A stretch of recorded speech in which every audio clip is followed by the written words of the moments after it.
So how long did a Neanderthal live? The short answer is not very long, not by our standards anyway.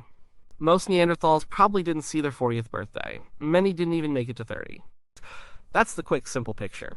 But the real story is so much more interesting than that. It's a story about hardship, survival, and a kind of toughness we can barely imagine. It's also a story about how we figure these things out, reading clues from bones and teeth that are tens of thousands of years old. To really get it, you have to understand that average life expectancy is a tricky thing. If you have two people and one dies right after birth and the other lives to be 60, their average age at death is 30. Does that mean people in their society typically died at 30? No. It means that surviving infancy was the biggest hurdle. This was true for Neanderthals, and it was true for our own ancestors, Homo sapiens, for a very long time. Infant mortality was brutal. So many kids died in their first few years from disease, accidents, or starvation. If a Neanderthal could survive the dangers of childhood, if they could make it to their teenage years, their chances of reaching 30 or even 40 got a lot better. But even then, life was a constant struggle. They weren't living in a safe world. They were living in Ice Age Europe and Asia, a world of giant cave bears, woolly mammoths, and saber-toothed cats. It's a world with no antibiotics, no emergency rooms, and no grocery stores. Every single day was a risk. How do we know any of this? It all comes from the skeletons they left behind. Bones and teeth are like a diary of a person's life, if you know how to read them. Paleontologists are experts at this. They can look at a Neanderthal skeleton and tell an incredible story. Let's start with the teeth.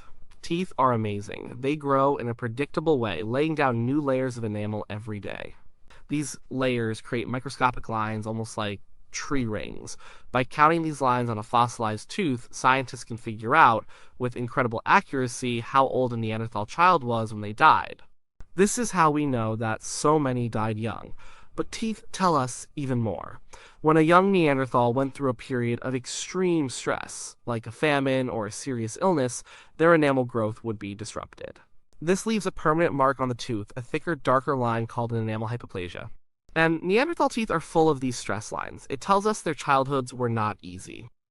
They were regularly facing periods of severe hardship where they were sick or starving. Surviving to adulthood was a real achievement. Once a Neanderthal was grown, we have to use different clues to figure out their age. We look at their bones. A human skeleton matures at a predictable rate. For example, the ends of our long bones, like the femur in your leg, are separate pieces of bone when we're young. They're connected by cartilage, which allows them to grow. These ends, called epiphyses, fuse to the main shaft of the bone when we stop growing, usually in our late teens or early 20s. So if we find a Neanderthal skeleton where these bones are not yet fused, we know it was a teenager or a young adult. If they are fused, we know they were a fully grown adult. For older adults, the clues get a bit more subtle. Scientists look at the wear and tear on the body. They look at the surface of the pubic bone, where the two halves of the pelvis meet. This surface changes texture over a lifetime, going from billowed and rough in a young person to flat and pitted in an older person. They also look at the ribs. The end of a rib where it connects to the sternum with cartilage also changes shape with age. And they can look at the skull. The different plates of the skull are joined by lines called sutures. These sutures gradually fuse and disappear as a person gets older. By combining all these clues of teeth, bone fusion, wear and tear on the joints, we can build a profile of a Neanderthal population. And the profile is clear the population was very young. There are very few skeletons that look like they belong to people over the age of 40. This doesn't mean it was impossible to live past 40. It just means it was incredibly rare. An old person in a Neanderthal group might have been 45. So what was killing them? The world they lived in. Life was physically brutal. Let's think about how they got their food.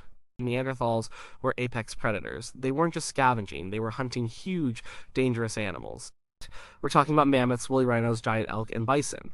They didn't have long-range projectile weapons like bows and arrows. Our own ancestors invented those much later. Neanderthals had heavy, stone-tipped spears. To hunt a mammoth with one of those, you couldn't stand back and throw it from a safe distance.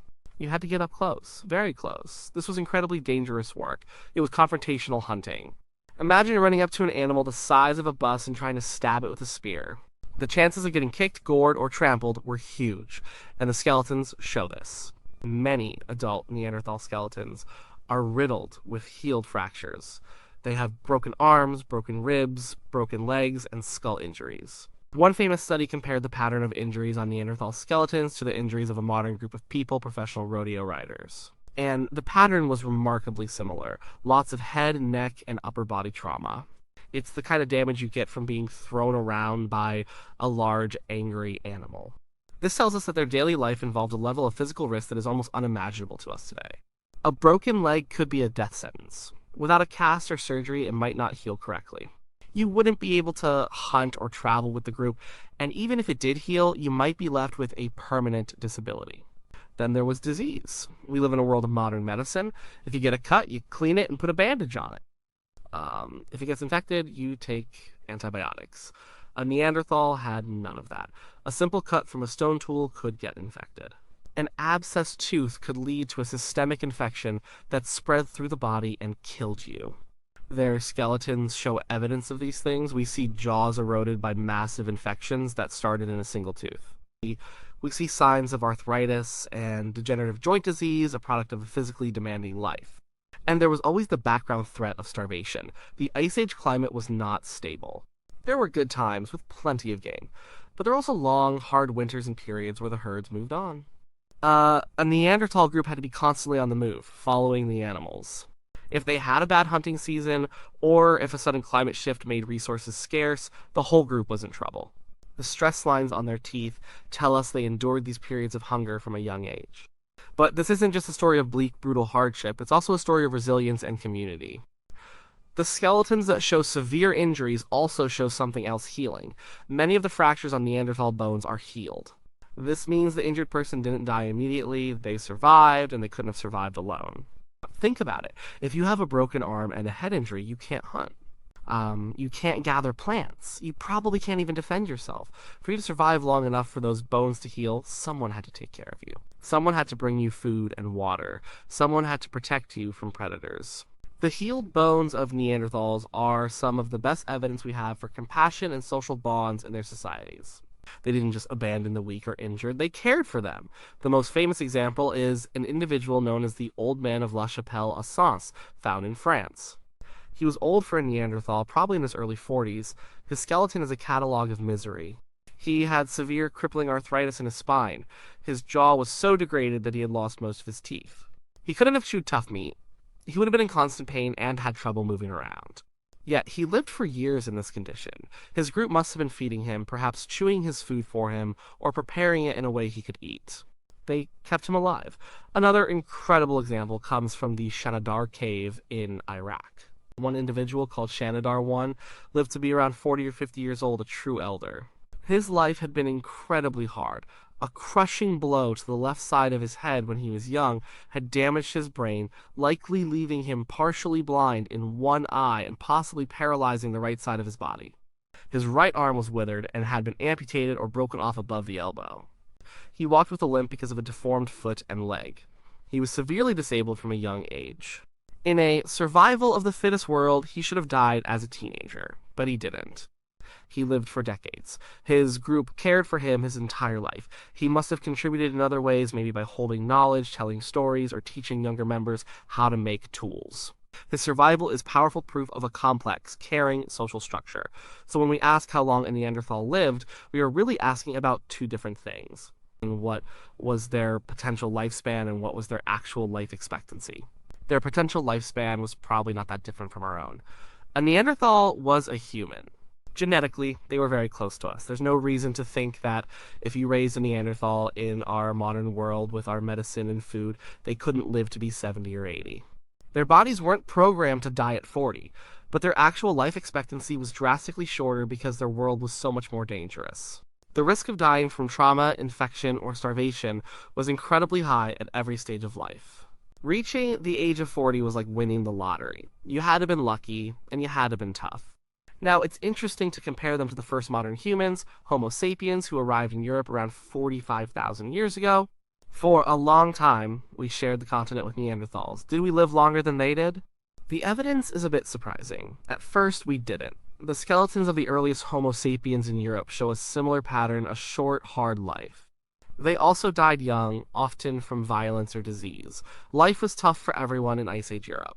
But over time, a small but significant difference started to emerge in the skeletal record. A slightly higher proportion of Homo sapiens seem to have been living past the age of 30 and even 40. There were more old people in our populations than in theirs. It wasn't a huge difference, but it might have been a critical one. Why would this be? What was our advantage? It probably wasn't that we were individually stronger. Neanderthals were incredibly robust and powerful, built for a cold climate. We were lankier, built for warmer African plains. It might have been our technology. Homo sapiens developed new tools like lighter spear throwers, atlatls, and eventually the bow and arrow. These weapons allowed us to hunt from a safer distance. This might have reduced the number of hunting accidents and traumatic injuries.